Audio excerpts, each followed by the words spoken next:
Hello, everyone, and welcome to another episode of Justin the Food Entrepreneur Show. I'm Justin Bizzaro. I'm your host. That's Bizzarro. For anyone who's out there, you can find us on Instagram or Facebook at Justin the Food Entrepreneurs. And again, thank you for everyone for downloading, listening, watching recently. I know we're mixing in some video and audio now. I appreciate all that. And as mentioned before, I appreciate the massive amount of sharing and downloads that have been going on recently. So thank you guys for all that. Also, make sure you go back and listen to the last episode about hummus. It was a pretty good one for everyone. For pressed hummus, I do recommend that one, and he will be back on the show. So I appreciate everyone listening in, the feedback, the comments, the questions.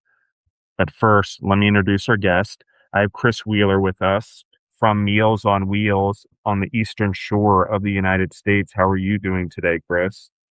I'm doing great. Thank you so much, Justin.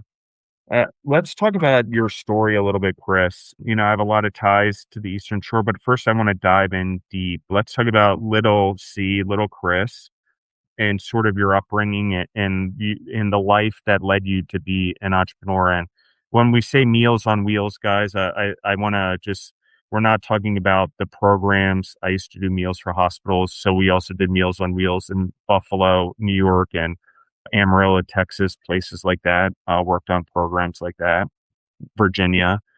And so, but we're talking about we're talking about taking the name and using something making fun, if you will, because I like it. It's a food truck and you are mobile. So just to give the audience, before we lose everyone thinking we're talking about hospital food, we are not. I know that is my background, but that's not where we're going.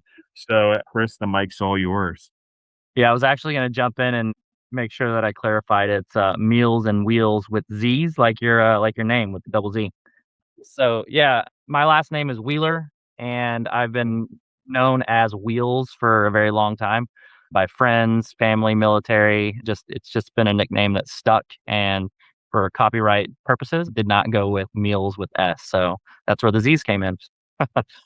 Yeah, well, Um, it's a beautiful thing, IP. You can change a letter here or there and create a totally new IP for yourself.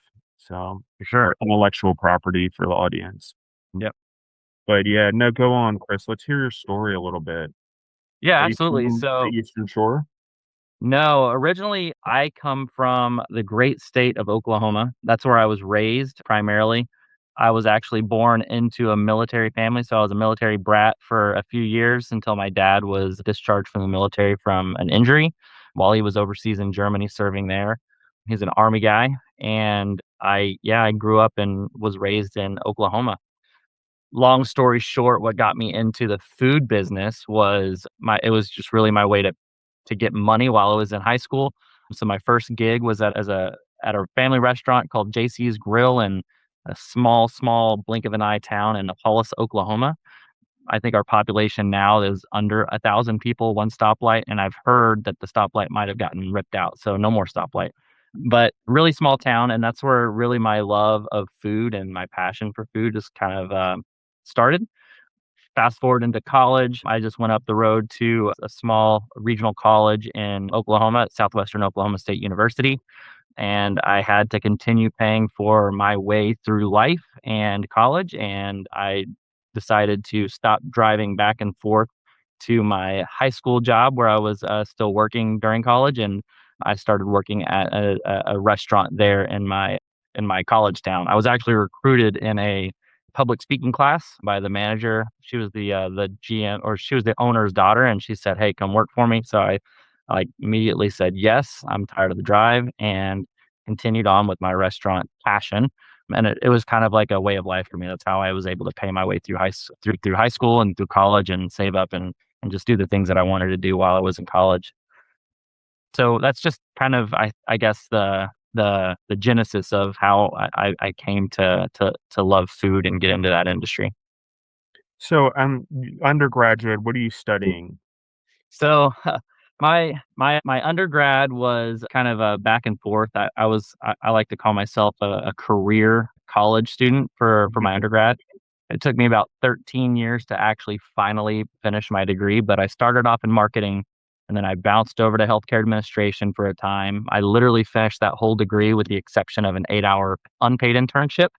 And I was paying my way through college and decided I can't quit my job to do this. So I went back to my marketing degree and finished that while I was in the military, kind of fast forwarding 6 years, 5 years. And I finished my undergrad while I was serving in the Navy in marketing. So I've got a undergrad in marketing.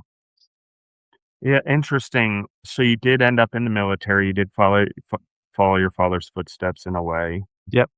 and you did stay in food, and you did go into business. That's interesting.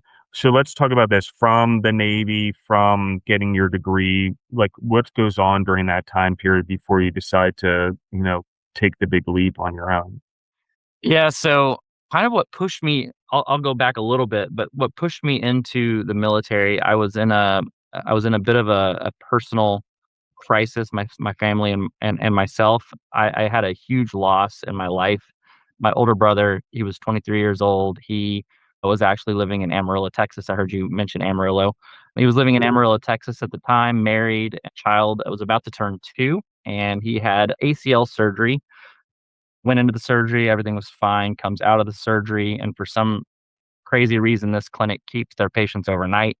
He was left on morphine, and he ended up aspirating in his sleep from an ACL surgery. So he died at the age of 23, and I was kind of alone. It was the first death that I've ever experienced, and it was a really rather bizarre, crazy experience for all of us. But being alone, being in college, just turning 21, like I kind of spiraled out of control for a little bit, just my way of grieving, I guess. And it pushed me to moving to Hawaii for 9 months with my dad while he was also, crazy story for him. They allowed him to rejoin the military after getting out in 93 at the age of 41 after 9/11. So he was able to rejoin at the ripe age of 41, went overseas and did the whole Iraq, Afghanistan tour stuff over there. But I went and lived with him for 9 months, a nice little staycation to kind of get my life straight. And then that's where I joined the military out of Pearl Harbor at the age of 23, I believe. So joined the Navy, served for 4 years. I worked on F-18s. I was a avionics technician, so I worked on the communications, weapons, navigation systems of the F-18 Legacy Hornet, not the one that you see in Top Gun, the Super Hornet. I was on the Legacies, so Alpha Bravo, Charlie Deltas.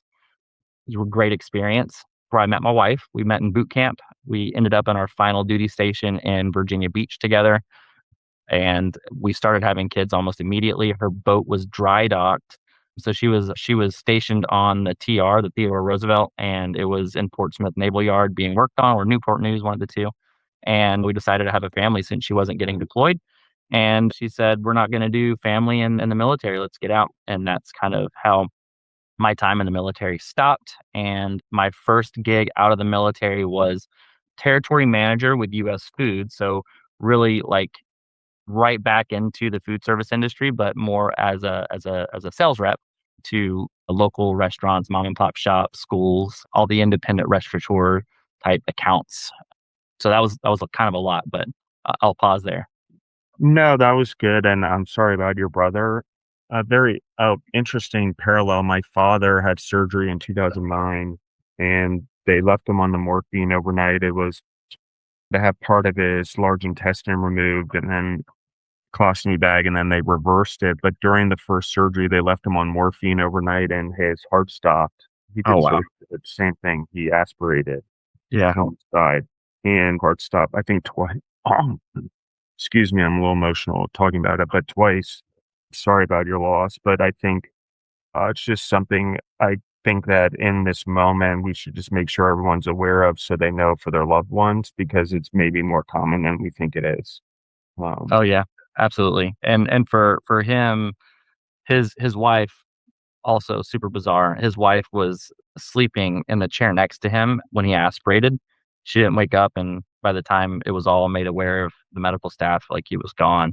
yeah, it's But very quiet killer, basically. yeah, They call it. he had allegedly he had a liver deficiency that wasn't caught in any of the pre-ops, and so the way that he was processing the morphine, his body wasn't doing it properly, and he ended up at a toxic level. So yeah, to your point, like especially as we're going in. I like not to make people scared, but like just ensure that we're getting thorough labs done and that the doctors are like super confident Yeah. in what Figuring they're out doing. what the allergens are. My father's having an allergic reaction to the morphine, extra Yeah, sensitivity to it. So, absolutely. and when your heart's not being monitored because you're just done a temporary overnight surgery, Yep. that's a big one for everyone. And I've been in the hospital food a long time, guys. I never really talk about this, what I know or what I've seen in the back end of hospitals. But no matter what ever happens, you should always demand a heart monitor be on you and monitoring you in a hospital 24/7, even if you aren't there for heart related things or they aren't concerned. You just never know what might mix or go wrong. And most of the bad things that happen in hospitals are just lack of monitoring or lack of it because they're not paying attention to that particular detail.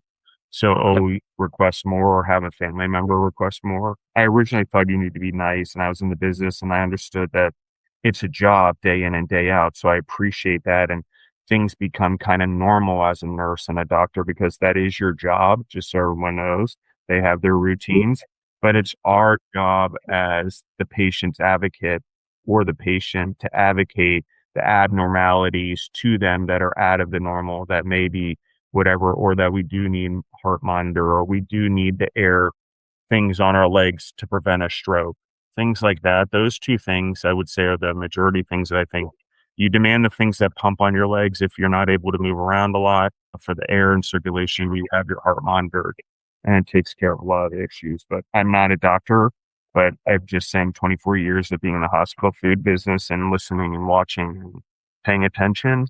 Those are the 2 easiest things to prevent disaster for a patient or for your family.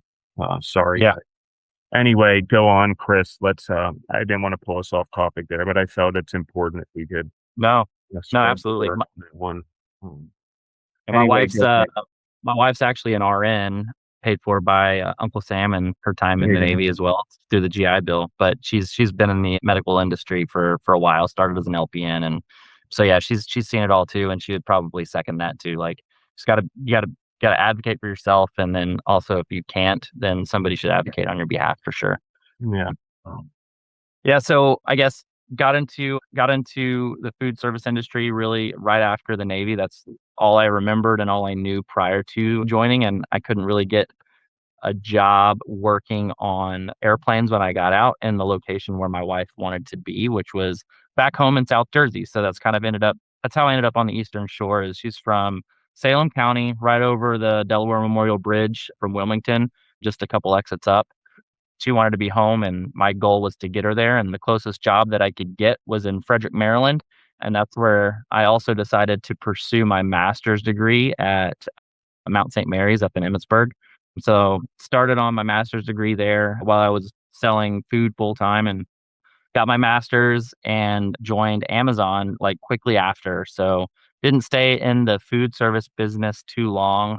I honestly, and no offense, I'm actually a customer of US Foods again right now, and my rep is great. I loved my rep when I was in the business as an operator, but it definitely it was not for me. Dealing with the different personalities and the different nuances of just operators in general, like whether you got an owner, just a manager, it wasn't for me. The nickel and diming over like 10 cents on a case of green beans it was monotonous, and I wasn't there for it. So I took the masters and then got an offer to go to Amazon, and I worked there for about 8 years total. Wow. There I did some time at Target as well, and then I also did a short stint at a startup for about a year as a regional general manager for a commercial HVAC company. So a lot of corporate experience over the last 10 years after I got my master's. While I was working for Amazon, I also got my second master's in supply chain.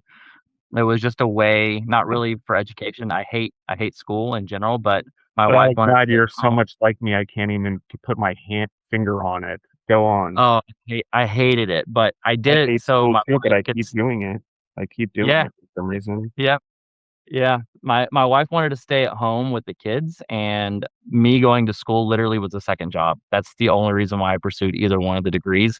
So the GI Bill, the post 9/11 GI Bill will actually pay you an allowance for housing to go to school. So Yeah. I was getting my normal paycheck, and then I was getting the additional housing allowance, and it just happened to be rewarding to have a degree at the end. So she was able to stay at home and help raise the kids. So that was helpful. I like this. This is good foundation because I think that we often don't know where we're going, but we kind of snowball things or our divine path, even though we don't think we're on one, certainly sets us up to find independence and freedom through education, through experience, through exposure, whether it's the Navy or just going to see the world. All those Yeah. things matter. If you don't have exposure to the world, you don't understand it on a global context. And I think that that's important.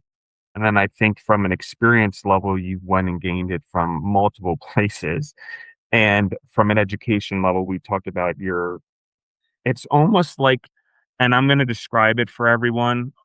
For me, I find the most excitement out of life and growth when I'm uncomfortable. And education makes me really uncomfortable for some reason because I'm not very good at it, to be honest. Being educated, I can educate others pretty well and lead and do whatever, but being educated myself, I'm challenging, I'm difficult, I don't buy into concepts easily, so there's that whole thing. But anyway, Chris, it's your show, but I can relate to this a lot. Anyway, so second master's degree, supply chain.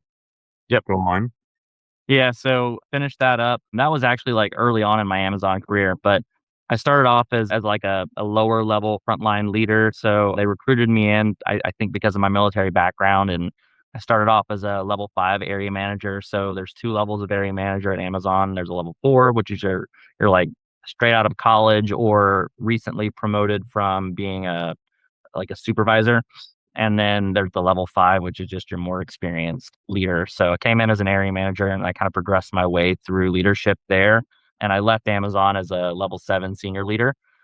Went and had my own warehouse at Target. I was driving up 476. You said you're familiar with the area, so I was driving up the Blue Route to King of Prussia every single day from South Jersey, and the traffic was just atrocious. I loved having my own site. I loved my team. I built my team from scratch. I was leading 3 different warehouses actually at the time. I was leading King of Prussia, which was the Philly sortation center. I was leading Atlanta for a time. They lost their site leader due to un, some some circumstances that were unfortunate, but I also ran the Atlanta sortation center, so there was some travel going back and forth there. And then we were launching one in Miami, and we couldn't get a leader for that site, so I built that team until they were ready to launch as well. So kind of like simultaneously leading 3 different sites, and I loved it. It was a great challenge. You mentioned being uncomfortable, and that's truly how I thrive. I think just being uncomfortable and being comfortable at one site of less than 300 people, they got pretty comfortable quick. So I like the challenge of running multiple sites and also like really problem solving and turning things around, changing culture. And those were kind of the opportunities that I had in Atlanta, and then also building a new team in Miami. But that drive going up 476 was way too much for me. Just sitting in traffic multiple days in a row, especially during Yeah. the summer. There's I nothing couldn't get a like relocation. traffic. It's crazy, honestly. Yeah, it's bad, and I hear I'm about to see some really bad traffic here. This is like my first year in Delaware, so Yeah. Route 1 I hear gets really, really bad. So I'm really Yeah. excited about that. Yeah. Well, yeah, that'll be interesting for you for sure. I definitely used to go down from our headquarters was in Poolsville, Maryland. We used to drive down there quite a bit. I had a Mustang and a Ford Explorer, a V8 Ford Explorer at the time, and I used to just cruise down there across the bridge and down into Delaware Yeah, or Ocean City or New Jersey. I would go up and around differently, but yep, spend a lot of time there. Actually, interesting story I want to quick tell you guys and everyone on the show. When we had Cull-Equip, which stands for culinary equipment, I know creative. When we acquired, it was a company called Restaurant Equipment Sales. They had offices. We acquired their offices in Philadelphia, Wilmington, and Salisbury, Maryland. But around 2008, 2009, we got into building food trucks because of the financial crisis and food trailers. And the very first one we built, it was bright orange, by the way, before we had it wrapped. And we didn't we were just building it. We didn't have a lot of idea. We knew the weight restrictions for the trailer because it was a car trailer. It was pretty long, 24-foot trailer, and we were also doing a lot of fried chicken distribution products as well as fryers. We did a lot of equipment, but we're doing a lot of the pressure fryers, the big ones for a company called Broaster, as well as all the ingredients and frozen food and all that that went along with their program. And then all their suppliers or people that they produced for as well that weren't actual quote unquote Broaster. So we were doing that all over the East Coast. So we built this trailer as our first one that think we could be in the business. And we pulled out of Wilmington and started going north to New York to do a presentation for a grocery store chain up there. I want to say Grimaldi's, but I don't remember exactly if that's the name of it. But anyway, and we blew two tires on the Delaware Memorial Bridge, not even 3, 4 miles from Colliquip headquarters in Wilmington, Delaware. So that was interesting. Speaking of the Delaware Memorial Bridge, blow two tires Yeah. on a food trailer on there because while Yikes. everything was up to spec, the axles and the tires were not the right spec for the trailer and the weight. And we blew them, and I blew an axle on the Delaware Memorial Bridge. But this guy, Steve Wildrick, if you're out there, I love you, dude. And but it was crazy. All of a sudden when it blew, and then all of a sudden everything went wrong. The windshield wipers on the truck wouldn't stop going off. We couldn't get the heat to stop blowing. It was like a weird circumstance that we had to go back and reset. But interesting story for everyone. So let's talk about why a food truck for you, because you Yeah. obviously make that leap at some point. What does Yeah. that Yeah. look like for you? And out of all the places, the Eastern Shore, again, I been doing work down there for 20 years, I would say now. And like everyone, like I mentioned to Chris before, and everyone should listen back into all Peter Elias's episodes and what he's doing on the Eastern Shore of Maryland. But it's an opportunity there. It's a growing market, and people are living there now year round, more and more, especially Yeah. as they retire. It's become a place for retirement. It's also become a place for people that can work remotely and want to get away from DC and Baltimore. So let's talk about this a little, Chris. How did the food truck come about? Because we're Yeah. not in any parallel in food really at this point.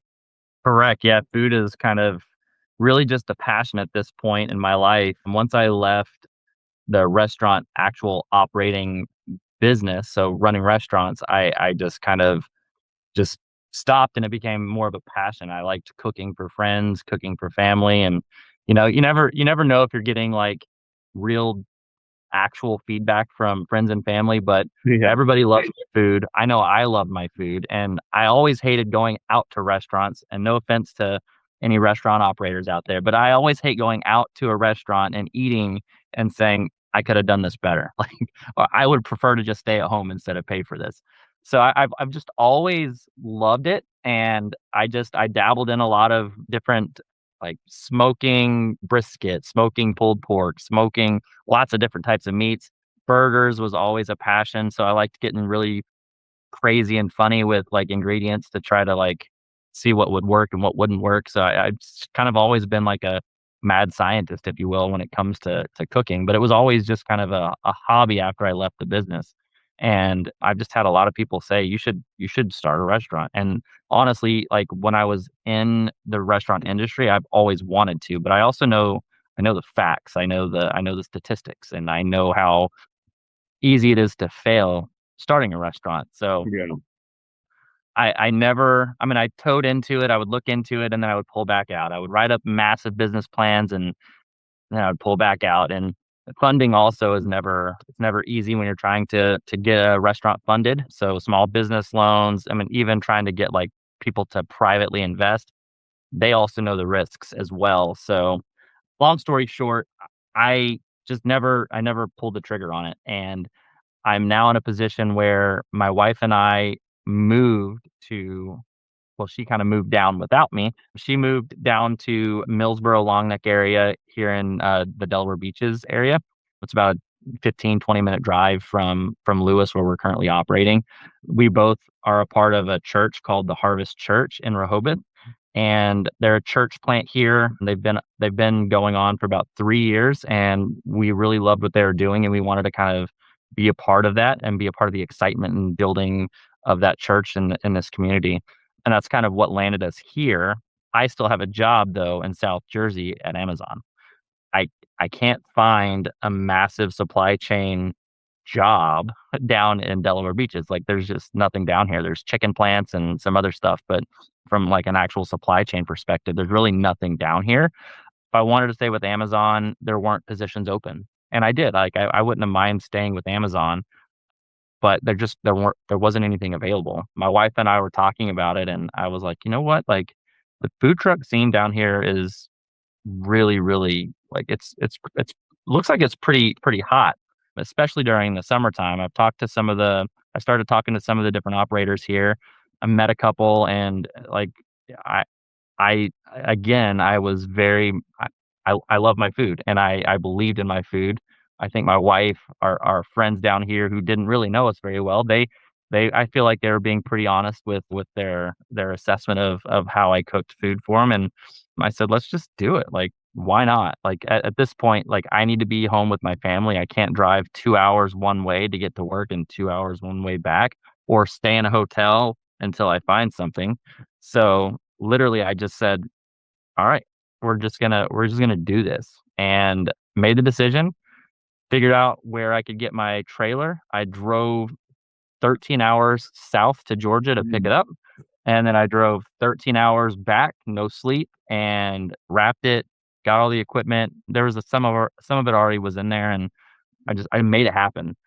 And too much of too much of my my stuff, but one of the things that really helped accelerate this for me, and I mean, it's a shameless plug, AI. Like, AI literally a grand majority of what I've done. I think what I did in just, I would say, 6 to 8 weeks time frame, pre-AI, like, it would have taken months, if not a year of planning to get it done. But yeah. This is an interesting topic. I like this. I want to ask you why you chose a trailer, but I'm sure the AI helped you make that decision because it is a wiser decision because you don't have the motor attached to your production. Yeah. And if something happens to the motor, you can still produce food with a rental.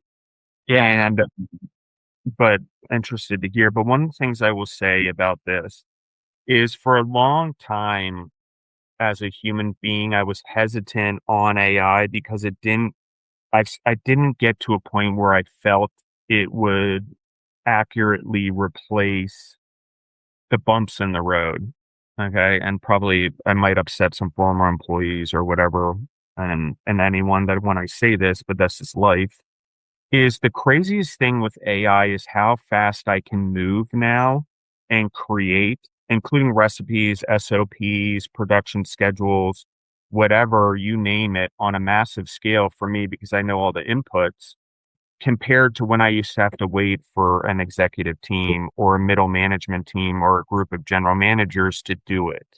Now Yeah. we don't have to wait that time anymore. And so I will say this, I know there's a lot of people that are scared of it and whatever, but from a business standpoint, I don't know in this world a more effective way to run your business anymore. It gives me Yeah. the reports I need. It tells me where I'm suffering. It even identifies the pattern of the employees. So I can see that. I generally live that way anyway, but you can start predicting when employees going wrong before they go wrong based on the patterns, based on their clock ins, all of that input and not having to worry about someone waiting for someone to compute it for you because you don't have the time to do it because you're running your business changes the game. And so even small businesses now can compute high amounts of data also. Yeah. Yeah, Anyway, absolutely. go ahead, Chris, because it's yours, but I want to No. emphasize this big time because I do a lot now where I don't have to wait for anyone and I literally have hardly any team to wait around. Even the podcast, it used to take 3 to 4 of us. Now it Right. takes 2 max. No, you're spot on, and kinda what tipped me on to the AI usage was, so I'm what you would call a boomerang at Amazon. I left for a time and then I came back. So I took 3 years off, and that's kinda where Target came in and that startup that I worked at, and then circumstances as they were, I needed a job. There were some layoffs happening at the startup, and I was unfortunately one of them, so came back to Amazon, and AI wasn't really big, if at all, if I recalled. I left right after COVID at Amazon, and I don't remember us using it back then. When I came back, like Amazon made their own AI. Like they like that's how we did business. Like AI was incorporated in just about everything. So I was like, this is amazing. And a lot of people use, and I've seen ads and stuff too, but a lot of people use AI right now, like ChatGPT or some of these other ones, just like a Google. And it's so much more than that. So if you're Yeah. using it just for Google, like, hey, where can I find a good place to eat? Like that's not how you should be using AI at all. You're definitely losing out on a lot of opportunity there. But that's kind of what tipped me off onto the AI scene was Well, just and I'm was gonna the say this to on. everyone. I have a 12-year-old going on 13, and she's in school, and they carry around their Google, whatever, Chromebooks everywhere because that's the world now. Just so everyone's aware that everything's done through her Chromebook.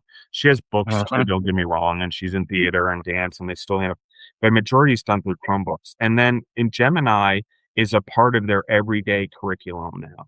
Just so everyone's aware, the Oh next yeah, generation of kids coming out are already learning AI. They are already creating photos. They're already creating branding. They're already creating imaging. They're already building websites. She's in 7th grade. That's what they're yeah, doing with their Chrome notebooks. And she's in a theater program, choir, singing. She plays soccer, but and she does okay at math, but her focus, even now in the program we are, is arts, but they are teaching them this as a foundation of life because all kids need to know it in order to have purpose in the future. That's the way it's being looked at from an education system, so everyone's aware. So whether we like it or not, the it's next here. generation of employees that we have are gonna be pretty diverse in their Yep, knowledge of AI. Anyway, go yeah, ahead, Chris. no, no, absolutely. So like my graphic design for my trailer wrap, like that was me and AI. And you mentioned it before, knowing inputs. Like if you don't know what you're looking for, what outcomes you're looking for, like it's I would say it's fun to still play with, but knowing what you want and the outcomes that you want, like you just go back and forth until you get to the place where you're like, yes, this is it. It's not all AI. Like you're still present, you're still a part of everything. They're not going to do the work for you. Knowing your inputs and knowing your outcomes that you're looking for, like that's I think the biggest piece when you're using AI as a tool. But that's kind of what I've done, and that's how I've gotten to the point where I'm at right now. And now, really, where we're at is we're just a couple weeks away from an official grand opening. We kind of did a soft launch where it's just been word of mouth, non-paid advertising through social media. We tried hyping it up with some paid advertisements like, "Hey, this is coming to your town, and these are the things that we're going to be doing. This is going to be on the menu." But we didn't really like go super crazy with opening because we just wanted to make sure we were ready and like from a process standpoint and flow standpoint that we had our ducks in a row. So we've dabbled a little bit into a couple of events. We've stopped at a couple businesses for lunchtime and we've seen I don't even know the scale right now as an operator, but like for us, it felt like a pretty decent success on some of those days, and those days also they taught us a lot of different things as well. So we're learning as we're growing, if you will. It's just me, my wife, and my kids. We're the ones running it. Primarily me right now. We're not busy enough to where we have to have them there full time. My 13-year-old daughter Lexi, she wants to be a part of it, so she's in the trailer as much as she possibly can, learning the ropes. She's kind of like my expo, if you will. She likes to put together all the plates and get things into the window and send them out.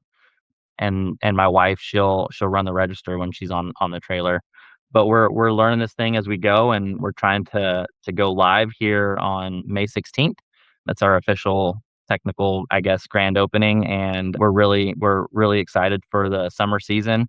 That's where I've been told like a lot of the business for the food trucks really picks up. Route One becomes a parking lot. People kind of detour off of Route One to get to where they're going when they're especially the locals.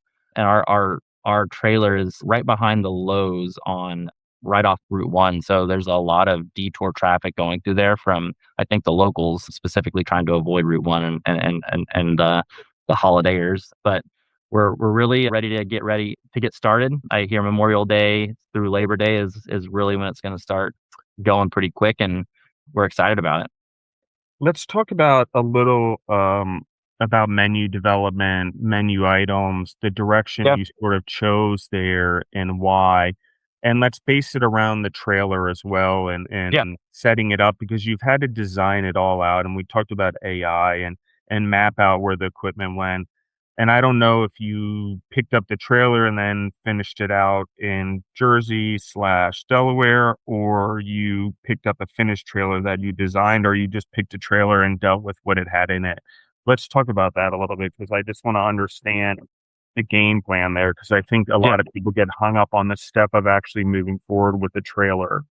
Right. Yeah. So I knew the product, right? So I knew what I wanted. I knew what I was going to be making on the trailer, if you will. So a lot of, and I'll throw a shameless plug out there for my AI assistant. That's what I like to call it. I've given her a name and a personality, and her name's Phyllis. So Yeah, I go mine's back to Nova. what is it? Nova. I let her name herself. She calls Oh, herself nice. Nova. Yeah, mine's Phyllis. I was going for in college. I worked at it was technically a truck stop, but it had like an old diner feel, and we had an older lady at the time. Like she was kind of more of those career long waitresses that you can kind of think of was doing this back in the 50s kind of thing. And that's kind of the vibe I was going for. So I was like, Phyllis. So that's her name. Her name's Phyllis. And she's really been a part of like how I placed my trailer, how I set up the equipment in my trailer, what the flow was going to look like, the specific things that were going to be in there when I went and purchased it. So I was kind of on a timeline with the trailer. It was a brand new trailer, 2026. I think it's Diamond Cargo. Purchased it from Georgia, like I said. Wow Cargo Trailers. They supply, and I actually took a picture of their map. A lot of the customers will place their pin on the map. They supply a ton of trailers, food trailers across the country, but heavily situated on the East Coast for sure. So they put where I wanted everything, and they gave me the vent hood size that I wanted based off of my recommendations and requests. And in order for me to kind of get it as quick as I wanted to get it, there was only a certain amount of things that I could have on there at the time. So what I had was my 36-inch griddle, one fryer. I actually wanted two. I also wanted a little bit bigger of a vent hood, but I got what I could get at the time. And then I had the commercial refrigerator, and that's how it was outfitted for me. Went down, grabbed it, and brought it back, and then I've just really been leaning into the Webstaurant store. They actually have pretty reasonable priced equipment items, and that's where I finished purchasing the rest of my equipment. So I've got a prep table, and then I got a large, like, counter sliding. It's where I do a lot of my storage of buns and different things, but it's got drawers and sliding counter underneath. That's also where I do a lot of my sandwich prep, burger prep type stuff. But the menu development, so I've played around over the years with different names for a restaurant or a business if I ended up doing one. My daughter, she really liked to be a part of just like throwing out names, and we had one a couple summers ago. We were really getting into looking for like brick and mortar store on the Jersey Shore. And we were really wanting to open something down there. Just the shore traffic. It's crazy. So we thought it would be a good opportunity at some point, but again, that fear of the risk with the restaurants kind of pulled me back out of that. But back then it was like down the shore burger labs. So burger lab has always been kind of a part of it because of the way I like to experiment and take feedback from people and just apply things to my creations, if you will. So we got here, and I knew burgers was going to be like the foundation, and we would have a core like staple menu, which will probably grow and develop as we get people to come in, and what's selling, what's not selling. I'll take off, and we'll kind of modify that core menu. But what's always going to be a staple on our and it's going to be a part of our foundation is that burger lab aspect. So we've got our core, and then we've got the burger lab where I like to create. And then we rerun, we call it a daily detour. It's all like roadside theme based off of that Meals on Wheels vibe. That's kind of how Meals on Wheels got developed, was like my name, what I've been called in the past, and just going back and forth with Phyllis on how we could come up with a clever theme for the trailer, which Wheelz. It also helps that my last name is Wheelz, so like kind of we just riffed off of each other, and that's kind of where we landed, was the Meals on Wheels theme. The burger specifically, a lot of it has been what I've made in the past for friends. like, for instance, if you're familiar with Philly, I've been I've never been to this place, but I've heard great things about it. In Philly, it's a place called Lucky's Last Chance. I think they've got a few locations in Philly. They do, Yeah, burgers. they've been on the podcast, I think, pretty Oh, sure, cool. Yeah, yeah. so, like, they do a lot of creative, unique things, and a guy that was working for me at Amazon was like, "Yo, so you like to make burgers?" And because I showed him some pictures and told him what I was doing over the weekend, and he's like, "You should try their peanut butter and jelly burger. It's so good. I just had one Yeah, this yeah, week. It that's was it. Yeah, phenomenal." yeah, they've been on the show. I can't remember what episode it was, but yeah, they were on the show last year, I think. Yeah. So I guess they used to have back in Philly a burger brawl. They did it several Yeah. years in a row, and apparently this PB&J burger won consecutive years in a row, and they were told that they can't do the PB&J anymore. So I said, that sounds pretty good. I I'll love try one of this. those out. So Love like I created my own. I've never tried. No offense to Lucky's Last Chance. I've just never been to Philly and went and tried one. But I made my own PB&J burger. It's called the Traffic Jam. Um, bacon jam is, and this is kind of the concept, like, bacon jam is the core of my menu. It just about everything with the exception of my cheesesteaks, everything gets bacon jam. It doesn't matter what type of burger it is, it's getting bacon jam. I'll figure out a way to make the bacon jam work, and so far, like, the feedback has been phenomenal. Like, they love the element of bacon jam, and that's also kind of where that traffic jam came in, PB&J. So I've got a red pepper jelly, peanut butter.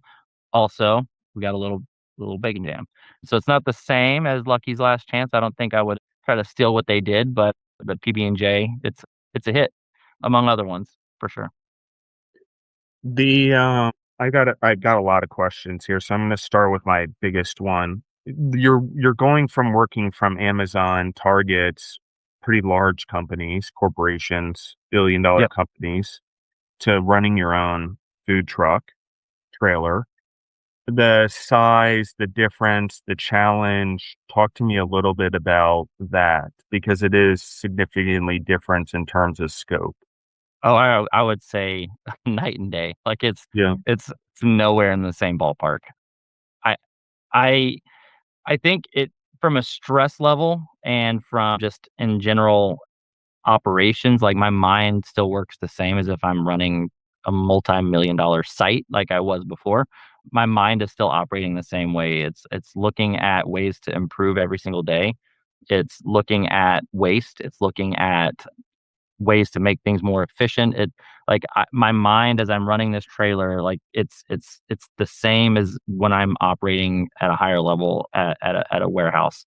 Our goal at a warehouse is to always improve speed so that our customers get things quicker. That's Amazon, that's Target, even in the HVAC world. Like, how do we get our service times quicker? How do we repair faster? How do we make sure that we get first time fixes? So my mind as I'm running the food truck right now, it's the same way. And really, it's like, how do I decrease steps in this tiny little 16-foot trailer? How do I make sure I can accomplish multiple tasks simultaneously and still deliver on quality to my customers? So I kind of still look at it through that lens, but from a scope perspective, like, you kinda nailed it. Like, I was leading teams of up to 1,000 employees. I've got myself, my wife, and my daughter. Yeah. Our first event, they got to see operating dad kind of happen all at once. Like, they're not thinking the same way that I'm thinking. Like, I had a pregame plan, and, like, I was expecting execution to that specific plan, and it didn't happen. Yeah, of Um, course, I know where you so, are. like, they got to see the operator come out in me, and, like, so I also treat, and this is kind of how I've taken it, like, I treat my mobile food trailer as my mini fulfillment center, if you will. I have a pre-shift meeting. If my family's working with me at the time, I have a pre-shift meeting with them. We go over roles and responsibilities. We go over what the expectations are. Like, we don't waste. We don't leave spills unattended. We don't, like, you go through and like, check off all Well, the things. My how you daughter's do one thing is how you do everything. very she's very, very messy, but I'm trying to, like, instill in her, like, you do the same thing the same way every single time. Like, and I don't know who all listens to your show, but, like, McDonald's, like, they may have really bad burgers, but they do really bad burgers across the country the same way every Yeah. single time. So you can go to China and get the same burger. Well, I don't know, I've never been to China, but like you can get the same burger in New Jersey as you can get in China. But that they are consistent across the board. And that's kind of also what I'm trying to make sure that my family really gets it across to them is that we're producing the same quality every single time. We're not sending anything bad out. And that was another event that we did. Like I was ahead of them. They weren't keeping up with me, and I'm on the grill, and now I've got burgers sitting on the grill that are drying out. I'm not serving those, so they all get tossed, and we're making sure that the people have fresh, perfect cooked meals every single time. We just have to figure out our operational flow during those busy times. It's it's primarily slow right now, but at events it gets a little hectic and we just have to make sure that we're dialed in every time. And so that leads to our war room. So it's the Wheelz war room, end of shift, especially at the larger events. We'll go through what went well, what didn't go well, make sure that we've got lessons learned to apply to the next day. And that's literally how we run our business at Amazon, at Target, at the HVAC company that I worked at, and even in the military. Like you do pre-shift, you do post-shift, you make sure all your tools are accounted for. If you're working on jets, like you don't leave tools in jets. That's how people die. And so we're making sure that we're learning every single day, and we're not leaving anything on the table. I'm gonna anchor this a little bit. Families that work together tend to translate that same efficiency and effectiveness into family life as well. It just takes time. But eventually, because there's the goal of the trailer or the business, the family adjusts well. The family dynamic's a little bit different because business definitely becomes a topic of conversation always. Yeah.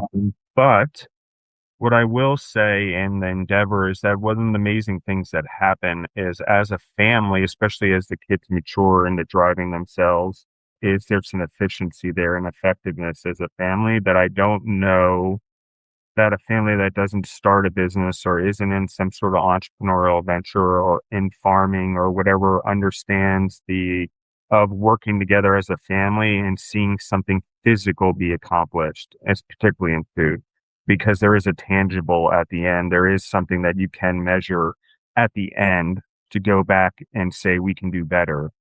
And so that's the important thing I think about food. I also think it's important about if you're worried about your kids are too young or starting a business, it's still the tree for me. When's the best time to plant a tree? 20 years ago. When's the next best time? Right now. You Yeah. know, so why wait? And listen, financially and the risk and all that, it's always going to be there, guys. And I have a lot of solutions that we talk about on the show and funding your own businesses and things like that. But at the end of the day, if you're not all the way in it, it's very hard for it to truly succeed. Correct. When your family's involved, even though you may have to have what I'm now going to call what would be if we went back to Amazon, let's say, it would be your corporate job, but that's really the side hustle supporting the main hustle now. It's not the food truck being a side hustle. That always bothers me a little bit because the corporate job's not the main hustle. The main hustle is the thing you're doing on the side because you're trying to get out of the side hustle, which is the job you're using to leverage yourself out of that situation. Just sort of clear from a language standpoint. Like it's important. The details matter. For sure. The but And I've Go had ahead. I've had folks here that I've heard like that's what they do as a side hustle is the food trailer or the food truck, and then they've got their own lives. Like that this for me, this is not the side hustle. This is the main hustle. Like this is what we want. Where this is where entrepreneurship started for us, and this is our business. This is where we want to have our core foundation and build off of this. Maybe a restaurant someday, right? But we've got to start from somewhere, and this is kind of where we decided this is where we're starting. We're gonna build a brand, and we're gonna build a following, and we'll see where it takes us. Yeah, I love this. Where can they find you online, Chris? Where can they find the trailer if they're on the Eastern Shore? Yeah, absolutely. So right now we don't have our own website, so to speak. Like I haven't built like a specific Meals on Wheels website, but we are partners with Chow Now, and Chow Now is kind of where we're pointing folks to for our website. So Meals on Wheels DE, and that's Meals with the Z, Wheels with the Z.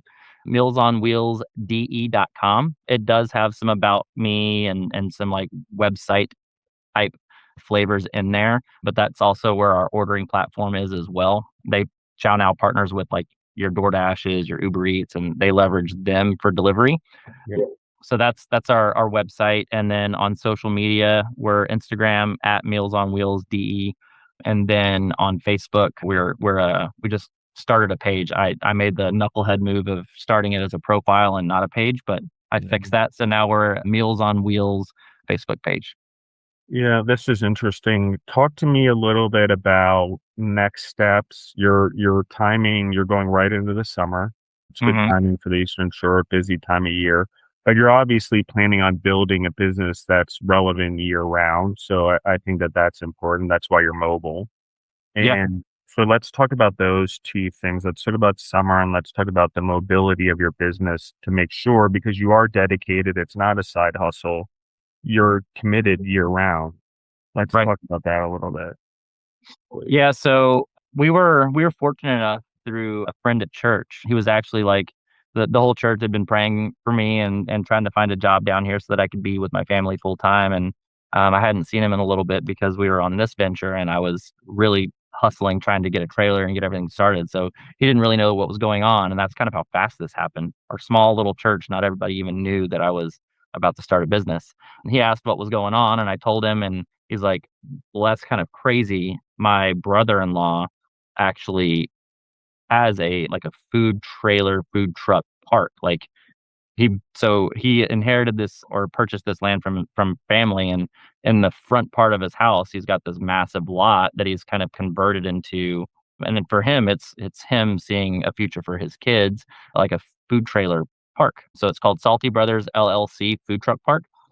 He's got 4 core tenants that he's trying to have there year round, and then others can come in and just park and dabble in whatever's going on with the seasonality of the Delaware shores. But that's our main location is at Salty Brothers LLC food food truck park. It's like literally right behind Lowe's, right off Route 1, like I said earlier. So that's our core. That's where that's like when we're not moving around, we're not going to events, like we'll be posted up there serving the local customers. And I've already got, and this is amazing to see, like we've already got folks that are repeat business coming from like the medical center next door or the neighborhood behind that are coming back, and they're just loving the food and they're loving the service. And those are the folks that I want to serve, and they're, I think, where my brand and my identity is going to be built off of, is that local that local crew right there. But also we're going to a winery this weekend. So Salted Vines Winery up in Frankfort, Delaware. We've done a car show. We've done a wedding that kind of just fell into our lap this past Saturday. And we're really kind of bouncing around and trying to expand our brand across the Delaware Shore. Yeah, I'm gonna anchor this just for the audience. We're recording this on May 5th, 2026, even though it won't release until next Monday. But and so yesterday was May the 4th, be with you. And I'm looking at the Salty Brothers LLC Facebook page, and you guys were obviously there yesterday from 7 a.m. to 9 p.m. So you were there for over 14 hours yesterday, correct? Like between setup Yep. and do whatever. Okay. I just want to, that's that 14 hours. That's just open time. I'll anchor that. Then there's this very well done marketing and advertising and setup. And I'm just going to read it to everyone. The first option is a Jedi Jammer. It's a double smash burger, American cheese, bacon, jam, lettuce, tomato, fuel sauce.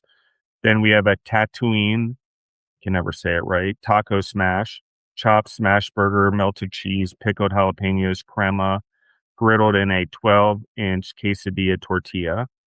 Then we have the Death Star Melt, double smash burger, American and Cooper sharp mac and cheese, bacon crumbled, Wheelz sauce, grilled cheese buns. Okay.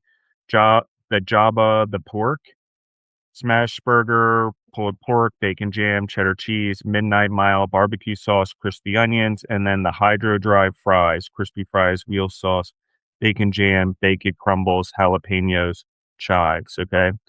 And then just in the same order, guys, $14, $15, $17, $16, $10. So we're right on target here. The creativity, you had to create the marketing. You did that all just for one day. And then you spent hours just working on your concept, really, Yeah. yesterday. So let's talk about this a little bit. Let's talk about naming. Let's talk about the creativity and then putting together a marketing piece like this. Yeah, so the anything that I'm throwing out with the exception of, like, yesterday, May the 4th, which I'm hoping sticks around and we do that every single year. Personally am a big Star Wars fan, as is my daughter, and we're also trying to do a bunch of theme type things, and, again, I'm leveraging Phyllis for a lot of ideas and a lot of creativity and a lot of the graphic design and those types of things. There's a lot of me having to fix her too, like, she doesn't get it right the first time, and I keep Mhm. saying she, but, like, doesn't get it right the first time, so we have to go through several iterations to get to the final product. But, like, today's Cinco de Mayo, I've got Cinco de Mayo menu. I've tried tacos before and people love them, but it's just not it doesn't go with the flow, so Taco Tuesday, Cinco de Mayo, I'm gonna move kind of away from trying to land in the taco space, and I'm gonna stick to burgers, so we're gonna take it southbound, and we're gonna fix it up like a taco, but on a bun. And we're just trying to like, those are the types of things that we're doing. Fridays for us is and my wife is really big on, like, event planning and doing theme type things. She loves that type of stuff. But we did a, burgers and barks on Friday, and also every single Friday is wear red for us. It's just part of my military upbringing and post-military life is we wear red on Fridays, remember everyone deployed. So that's also kind of built into our brand. Every Friday, whether people show up or not, we're wearing red, and we're trying to get folks to also be participating in that as well. If you show up wearing red and you mention that you're wearing it for the reason, and we're rewarding those folks with, whether it's a side of fries or the candy coated cruisers or something of that nature, we wanna make sure that we're recognizing them for, supporting that cause. And then we just do different things like that, and we try to get the customers involved in those themes. And as we move on, like, we're only 2 weeks into this thing, so a lot of these things are ideas right now, and we're implementing them and we're following it up. And to your point, like 16-hour days, it's true, it's happening right now. 16-hour days, I go to bed, I get up and do it all over again, and a lot of my day is like spending trying to come up with different ideas, different concepts, and implementing it into our daily operation and just trying to get folks excited about it. We had a family yesterday, close friends of our family, but their 5 boys showed up wearing the Death Trooper helmets, and they were all excited about it. We had some friends come out that are big Star Wars fans, and they definitely stayed on theme with their ordering on off of that menu. But we're trying to make it fun, we're trying to make it exciting, and we're also trying to make sure that the ingredients, they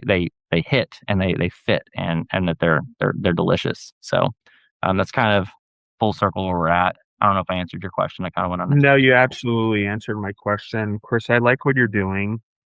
I think you're really on to something. I think from an audience standpoint, you have to build the plane as you're flying it, but I think planning is key and knowing what you're dealing with. That way, when you pivot, you know where you're pivoting. And as I said in the previous podcast, you need to know what a plane looks like before you try to build it as you fly it. Okay. Yeah. If you don't know what a plane looks like, it's pretty hard to build it as you're flying it. Okay, that's just important, and I think what we're talking about here is the willingness to risk. Your marketing and your advertising is outstanding. I think also the way you've put together your brand so far in a world that is heavily, competitive in terms of trying to get eye space in social media. It worked. It's working. Obviously, we're doing this podcast. I found you, and so one of the things that I want to anchor for the audience is the things that matter are some of the things that we're talking about, the pre-planning, the strategy during, and then the reflection. That's good in life. That's good in sports. That's good in business in general, having reflection. But one of the things that you need to make sure that you're doing is everyone needs to be willing to have a voice and everyone has to it has to be a safe space. as a family. So I want to anchor that for everyone as well, that the business and being able to voice opinions and what goes right and doesn't go right is part of that safe space and building that in the family, if you will. You learn from each other. Let's talk. This will be my last question for you, Chris. Let's talk about mentors, leaders, individuals that have invested in you personally that have helped you get to where you are right now. Yeah. So one of I wouldn't say mentor, he was really kind of my inspiration early on in life, was my uncle, Stacy. So my dad's younger brother, huge, huge inspiration for me. I grew up in a fairly poor family. My dad, my mom did as well. Poverty was definitely the main group of individuals that lived in the town that I grew up in. None of my dad's family went to college. My mom's family, none of them went to college. There's especially on my mom's side, there's like drug addictions, there's like different things. And like for me, like that's what the outlook was. It was like stay in the town, wind up on drugs or worse in prison. That's not the life that I wanted. And my uncle, I always was told that I was fairly smart, and I feel like I've accomplished a few things with my life, but my uncle was kind of that guiding light for me. He didn't stay on that path. Later on in his life, I would say in his 40s, maybe late 30s, like he went back to school. He got his college degree. He was working and doing the things that he wanted to do, and he wasn't settling for a GED or no high school education. Like he, even later in life, decided to pursue that, and he was the first in our family to get a college degree, and that was very inspiring to me. And if my uncle can do it, then I can do it, And so that's kind of I kept that with me forever, and that was kind of what drove me was that. And then always in the military, like there's always that one person. So I had a mentor also. Unfortunately, we lost contact, like direct contact over the years, but there's always the social medias that helps you stay in touch with folks. And then as I was going through Amazon, I actually moved around in different buildings, but you always have people. It's a small world at Amazon, but you always have people that you stay in touch with. And I had my one or two people within that company that I'd reach out to. I'd throw ideas out and those types of things. But there was always someone that I would hook up with and make sure that I had a solid mentor or leader. And if I didn't have a good leader, because you don't always have good leaders, you'll find that out if you're working in the corporate world or if you're going to pursue that path. You don't always have good leaders, but the way that I got through not having great leaders, direct leaders, is I had great mentors, and that was I think one of my keys to success while I was within the corporate world. Amazing. Thank you, Chris, for being on the show. I really appreciate it. I'm gonna definitely come visit you as I come down the Eastern Shore and visit Peter over there at Spain Wine Bar and come try the food and stuff. Yeah, One we'd love last to have you for thing, sure. where can they find you online and where's your location? Yeah, so online again, mealsonwheelsde.com, our Instagram page, Meals on Wheels DE, and then Facebook is you just search Meals on Wheels and Facebook, and then located 17603 Shady Road in Lewes, Delaware. That's our main location. But if we're traveling every single week on Sundays, we'll have our week schedule. So we'll post it and put it out. We've also got a little caption there saying subject to change based off of last minute bookings. So right now we had a last minute request for us to be a fill in at the Lewes Brewery tomorrow and Thursday. So we're shuffling right now, trying to get our city permit to operate legally in the city of Lewes. So hopefully people can find us at the brewery on tomorrow and Thursday. I know they won't see this until next week, but that's those are the types of things that we're doing, just kind of taking those last minute opportunities and running with them.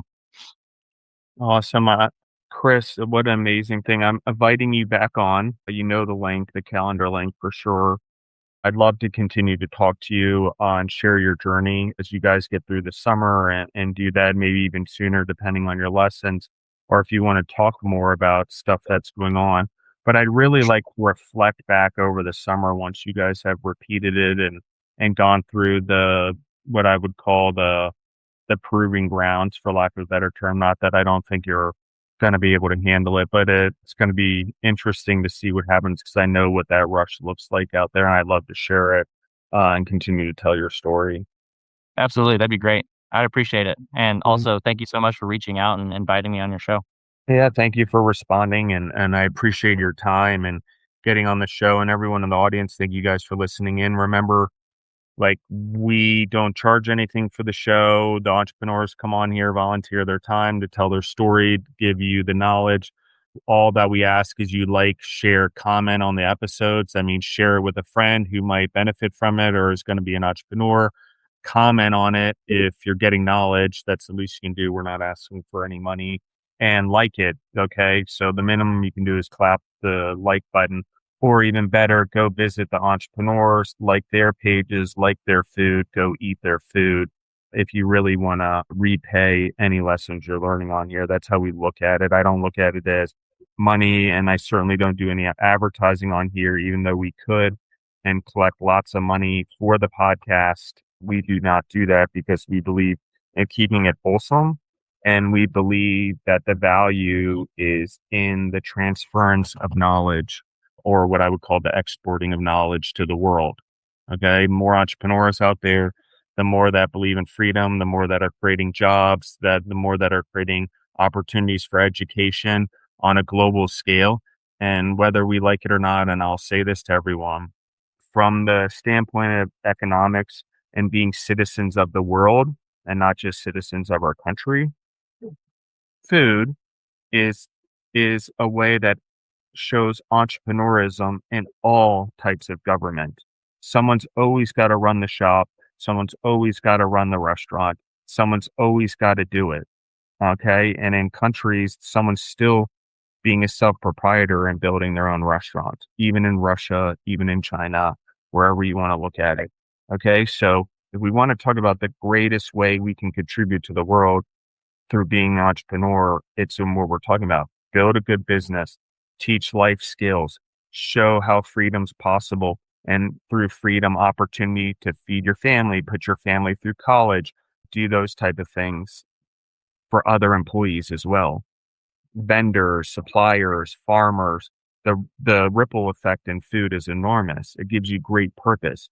But when we elevate our thinking to that, it gives us a different perspective that we're all the same. If I'm making burgers here in the United States and someone's making burgers in Pakistan, they're relatively going through the same process, probably not the same convenience, but relatively the same process of trying to learn a business, trying to get your customers, trying to get the recipes right, trying to make sure the locals know about it, trying to figure out if they have the right permits and processes in their perspective legal government.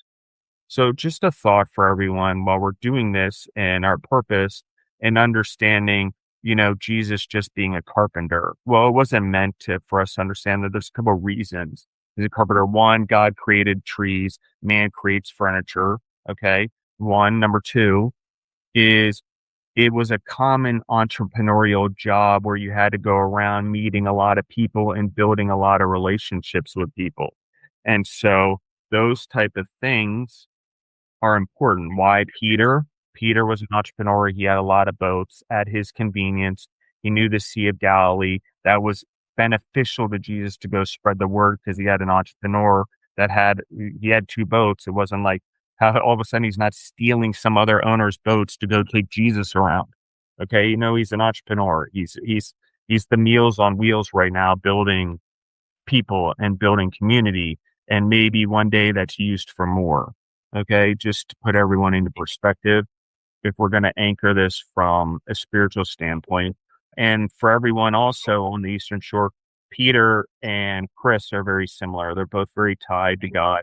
Peter puts a lot of biblical verses, and he's very tied to that in his restaurants and in his to go bags and in his daily menus because he switches his menus daily, just so everyone knows. So I do feel that it is an important conversation, having your spiritual grounding, growing yourself physically, mentally, emotionally, and spiritually is important for the success of your businesses. So I Yeah, appreciate absolutely. it, Chris. Thank you for sharing. Thank you for your honesty and transparency and vulnerability and authenticity. Absolutely. And for the Thank audience, I love you guys. Again, you know how to say thank you, and we're out. Thanks, Justin. Thank you.